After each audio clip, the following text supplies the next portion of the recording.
Hey guys, Michael here. I am creating this recording from a makeshift studio in downtown beautiful Boone, North Carolina. I'm watching our 46th president be inaugurated. I'm watching those ceremonies silent on the TV here in front of me. Today is January 20th, 2021. This is going to be the first of our recorded lessons. So sit back, pop some popcorn, take notes, and let me know if you have any questions at the end. Okay, so first thing you can do if you want to, or at least how I'm doing this, if you go to our As You Learn site for Management 4750, 104, 105, and 106. Under the first set of study material, there's a PowerPoint. If you click on that PowerPoint, it will show up something like this. Click on that. We're going to start at the very beginning. First question we're going to ask simply is, what is strategy? What is strategic management? In this class, we have nearly 90 students from all different majors, accounting, marketing, computer information systems, but there's nobody in here that's a strategy major. This is the first strategy course that you have had in all likelihood. So I'm going to ask you this. What is strategic management? What do you think it's about? What do you think that we're going to talk about in this course? Because it's wide open, really. What are you expecting to get from a strategic management course? We can look at the textbook definition. Textbook definition. Our goal in this course is to talk about how companies can achieve a sustainable competitive advantage. So our strategy comes up with something like this: formulating and implementing a superior value-creating strategy. This is a top-down classic approach from your textbook. So we start off, what can we do to do better than everyone else? Once we have this idea, we have to make certain commitments. We have to commit to do certain things. Commitments and actions to achieve these above-average performance and returns. This means committing to do certain things that will lead to a sustainable competitive advantage. Something else that you may not have considered that's just as important. In fact, Steve Jobs would say it's more important, is what the firm will not do. Yeah, believe it or not, a lot of companies spread themselves too thin. They refuse to pass up on a good idea. They don't have discipline, and so their strategy may tend to fail because they didn't commit to not doing certain things. Moving right along, a lot of what we're going to talk about in this course comes from a guy who's a strategy guru. His name is Michael Porter. You may have heard of him before. I know that Professor Stoddard uses some of Michael Porter's ideas. Some of your marketing professors, and maybe even some of your strategy professors, may have come up with some of the ideas, introduced you to some of the ideas of Michael Porter. Michael Porter is kind of a unique individual in that he came along at the right time, and he had a PhD in economics, and strategy is actually a pretty new field of study. So he came along with his degree in economics, PhD in economics, and he got a second degree in strategic management. Both of them were at Harvard. And so he happened to be at the right place at the right time to develop a lot of these ideas. This is a classic article of his from way back before many of you or most of you were even born, 1996, and it's called What is Strategy? So we start at the beginning. You can access this article either by clicking on this link in your PowerPoint file, but the link is also posted on As You Learn as well. So you may want to stop here and go and read that article. this material will be on the first exam. So, what Michael Porter did, and remember, this is back in the early days of strategic management, when people really didn't have an idea of what strategic management is all about. So Michael Porter, he has what we might call first mover advantage. In 1990s, strategic management was a brand new field.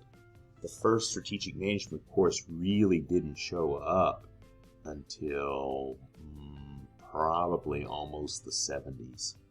The 1950s and 1960s, they had something called business policy, but it was only in the 1970s and 1980s that they began to come up with strategic management courses. So Michael Porter is first mover, and he's in that regard, he's kind of laid a lot of the groundwork for what we're talking about. He says that strategy is the creation of a unique and valuable position involving a different set of activities. So we're going to keep coming back to this. How do you differentiate yourself? What do you do that's unique? What's special about your product? What's special about your processes of your organization? You need to have something that competitors don't have. So following along with that idea, a company can outperform rivals only if it can establish a difference that it can preserve. So again, Michael Porter says very clearly within this article that you have to come up with something that's different, and you have to be able to preserve that. This is the only thing that really makes your strategy have a sustainable competitive advantage, and it's the only way that you can protect that and preserve that. Going on along, he says that strategy requires you to make trade-offs. You have to choose what not to do as well as what to do. A good strategy means discipline. You need to pass on some opportunities. So this is similar to what our textbook said as well. You have to not only decide what you're going to do, but you also have to decide on what you're not going to do. There are lots of examples of companies that refuse to pass up on an activity or an opportunity. You don't want to take advantage of every opportunity. I know that sounds weird to say that, hey, you don't want to take advantage of every opportunity, but you don't. You cannot take advantage of every opportunity. Your time is limited. Your resources are limited. If you want to have a sustainable competitive advantage, you need to first decide what you can do better than everyone else, and then give up on everything that you cannot do better than everyone else. I can talk a little bit from my own experience. A lot of my experience, as I mentioned before, has to do with Chinese management. And in the 25 years that I've been studying Chinese management, strategies in China have progressed a lot. Back in the old days, when China was a communist country, no one had any strategies. So when they first went to a market economy, we saw companies struggling with strategies. And so we noticed that companies tended to copy each other, and they tended to work trying to beat each other by imitating their products, and they wouldn't pass up on opportunities. So a lot of the early strategies of Chinese companies back in the 1990s and the early 2000s were that they were just doing everything, would refuse to pass up on an opportunity. So as Michael Porter says, you can't do this. You have to make some decisions.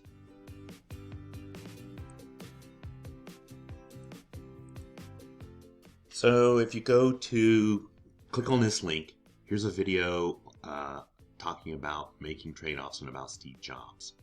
So you may want to stop and just look at this video, watch it quickly. I think it's 6 or 7 minutes, and then come back. So as the guy in the video was talking about, strategy means saying no to a lot of good ideas. And nobody is a better example of that than is Steve Jobs. Steve Jobs was notorious for saying no, no, no, no. Why do you think it is that if you look at most mobile phone companies, they have lots and lots and lots of different models, whereas Apple has its flagship model? Sure, it updates it quite occasionally, but Apple products are simple, focused, doing what they do best. This is a hallmark of a good strategy. Another company that often gets pointed to as a company that's very good at saying no is Southwest Airlines. Has anybody ever flown Southwest Airlines? Most of us have, I think, probably, right? Out of the Charlotte airport, they have a pretty big presence, actually. But Southwest Airlines says no to lots of things. They say no to lots of different airplane models. One of the things that I've always found very interesting about Southwest Airlines is they only fly the Boeing 737. Yeah, if you've flown Southwest Airlines, you've flown on a Boeing 737. The Boeing 737 is like the Toyota Camry of commercial aircraft. Not too big, not too small, comfortable. It's not too fancy. It's adequate. Parts are plentiful. It's probably the most widely produced commercial aircraft in the world, so you can get parts for it very, very easily. I think this takes a lot of discipline. I'm sure there must have been cases in Southwest Airlines history where they said, wow, we could really use a bigger plane for this particular flight. Or, this flight really doesn't need a 737. We could get by with something a lot smaller and save some fuel. But they didn't. They stuck to their guns and said, we are Southwest Airlines. This is what we do. Our strategy is simplification. We know what we do and we do it well. We do it better than anybody else. We only focus on short haul flights from the less popular airlines, the less popular airports outside of major cities. And so that means we only fly 737s. So personally, I kind of admire that. I mean, it takes a lot of discipline to do something like that. For this reason, Steve Jobs gets quoted a lot in management courses. You're also going to see, or you may have already seen, Southwest Airlines cases and examples get used a lot in strategic management courses because they're examples of strategies that work, and particularly in saying no to a lot of things in order to say yes to being the best at what you do. Moving right along, next idea is this of strategic management is this idea of fit. We want all of the different activities of a company to fit together. If they do not fit together, it's going to be difficult for the strategy to be successful. It's going to be difficult for the company to have a sustainable competitive advantage. What do we mean by fit? Well, if your marketing team is creating a luxury product, you don't want your engineering team to be focusing on cost savings. You want everyone in the boat to be rowing in the same direction.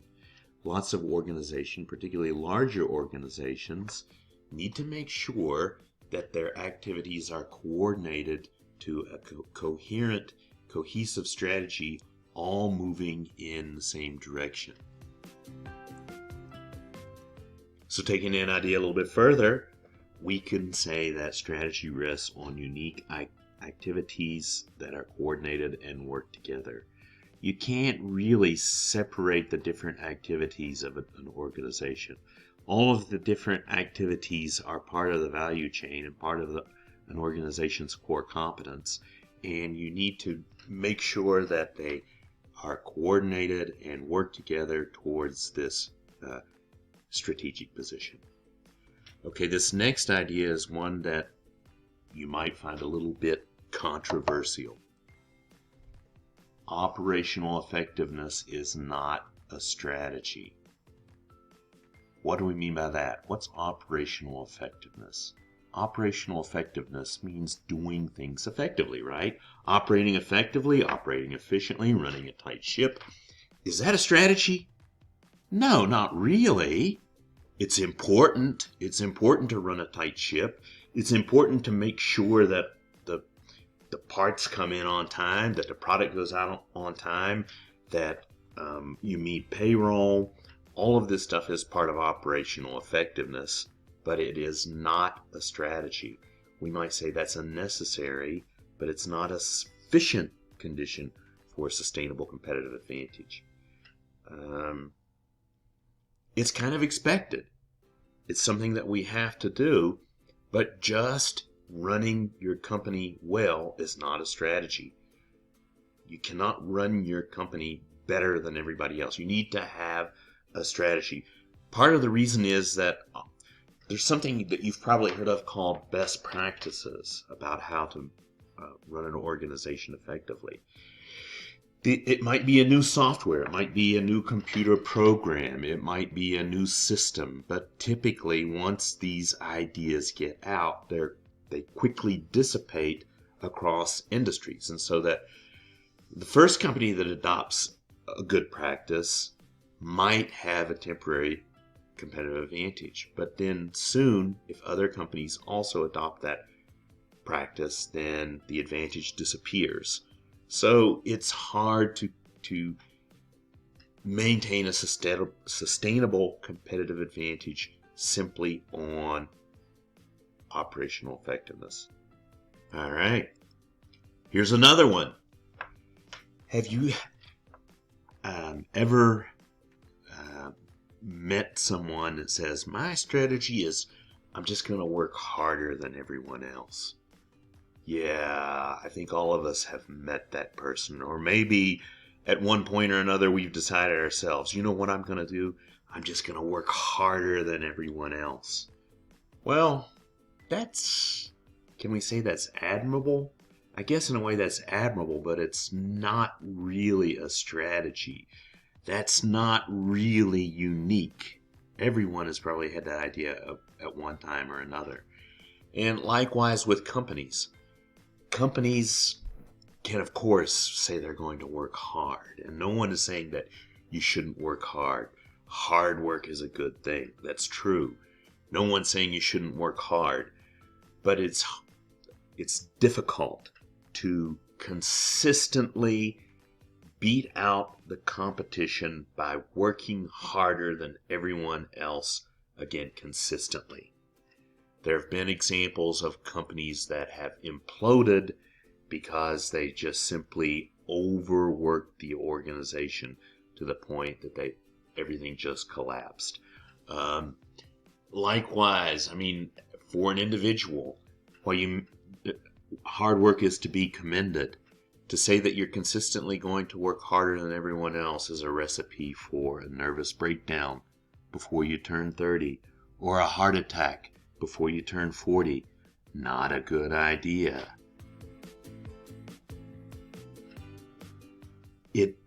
There's some truth to the old saying, you want to be able to work smarter and not harder. Yes, you want to work hard, but you also want to take it easy at times. You want to take breaks. There are times when you want to be lazy and figure out ways of doing things better. So Michael Porter just points out this old cliche that maybe your grandmother told you, or maybe not, but anyway, it kind of stands to reason that working harder than everyone else is not a viable long-term strategy. Next one.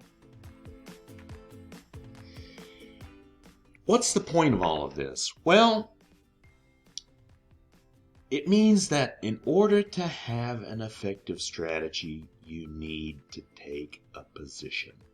This position needs to clearly outline what it is that you're going to do, how you're going to add value, how you're going to sustain this position, and also what you're not going to do. And you need to have at least some commitment to that position. All the other things, operational effectiveness, sure, it's necessary. Hard work, Sure, it's necessary. Having your organization parts work together, clearly necessary. But all of this floats around this central idea, that central core to strategic management outlined by Michael Porter, is that in order to have an effective strategy, you need to take a position. Okay, next thing I'm going to have you do is we're going to take a little break here. There's a link right below this video, and it's labeled What is Strategy? If you click on that link, you can either click on it here or you can click on it from the As You Learn course website. Stop right now, take a few minutes and watch this video. Again, it's just 6 or 7 minutes that outlines some of the ideas of strategic management and summarizes some of these points that we've been making so far. As the article states, there are 4 key strategy questions. You might say these revolve around that taking a position. What does that mean to take a position? Well, first question that a company must ask itself is, where do we compete? All right. Do we want to compete in the luxury end of the mobile phone market? Do we want to compete in the teen segment of the cosmetics market? I don't know. I'm just throwing out some random ideas here. Then, along with that, and part of that taking a position, what unique value do we bring to the table? How, not only where do we compete, but how do we compete? What unique value do we bring? What do we have that other people don't have? And how can we focus on this such that it doesn't get competed away? And the next one, what unique resources and capabilities do we utilize? In order to have a unique strategy and a unique position, you pretty much have to have some sort of unique resources and capabilities. We're going to talk a lot more about this in Chapter 3. So that's the third question. Fourth question, how do we sustain this unique value? And so all of these together, this is the one about how do we, these all fit together. I don't know if you can tell. Where do we compete? What unique value do we bring to that competition? What unique resources and capabilities do we utilize to create that unique value? And then how do we position ourselves so that other people cannot compete away our unique value? How do we sustain that unique value? So in case you're wondering, here's a video from Michael Porter. I'm going to ask you to stop. This is the last video that we're going to watch this class, or I'm sorry, in this lesson. So stop right now and just take a quick peek at this video, short video, and this is Michael Porter giving a talk in which he's asking business leaders, do you have a strategy? So now you've seen what Michael Porter looks like. Yeah, he's pretty charismatic, isn't he? He's a guy that's responsible for a lot of the way that we teach an undergraduate strategic management course. So especially in the beginning, we spend a lot of time talking about his ideas. So, all right, staying with that idea of strategic position, that means committing to certain choices. So some of the things that we're going to talk about as the course moves on, we're going to be talking about, I'm going to ask you to think about this before our next class period, but what are our economies of scale? And can we keep other people from entering our market by erecting some sort of barriers? These are different types of strategic choices. Should we diversify? Should we produce more than one product? How should we diversify? How can we differentiate our product from our competitors? How can we make a unique position regarding our product differentiation? And industry concentration. Are our competitors, are they concentrated? Is this industry fragmented? Do we have 2 or 3 people that we need to worry about? Or are there just so many competitors that it really doesn't make sense to focus on any particular one? And in market frictions, we're going to talk about something called switching costs as this goes on. How do we increase or decrease switching costs depending on the situation? This last idea that I want to introduce you to is a topic that's become quite popular in the past 10 or 15 years. It's this idea of stakeholder groups. Stakeholders, by definition, are people who are affected by a firm's performance and have claims on its performance. We've broken this up into 3 different categories. We've got capital market stakeholders. These are people that are supplying money. They might be owners, they might be shareholders, they might be lenders. Then we've got the product market stakeholders. These primary customers, suppliers, host communities, unions. Something that we put a lot of emphasis on in Appalachian State University is environmental. So the product market stakeholders, if you're harming the environment, this might come under this particular product market stakeholders. And then within the organization, you've got the employees, managers, and non-managers. All of these are examples of different stakeholders. Okay, so hey, it's me again, Michael. Hope you found that informative. We are going to stop here for today. This is our first real lesson talking about what is strategic management. I hope you feel like you've learned a little something. You found this interesting and informative, and this has answered a few questions you might have about exactly what is strategic management, as this is more than likely the first strategy course you've ever taken.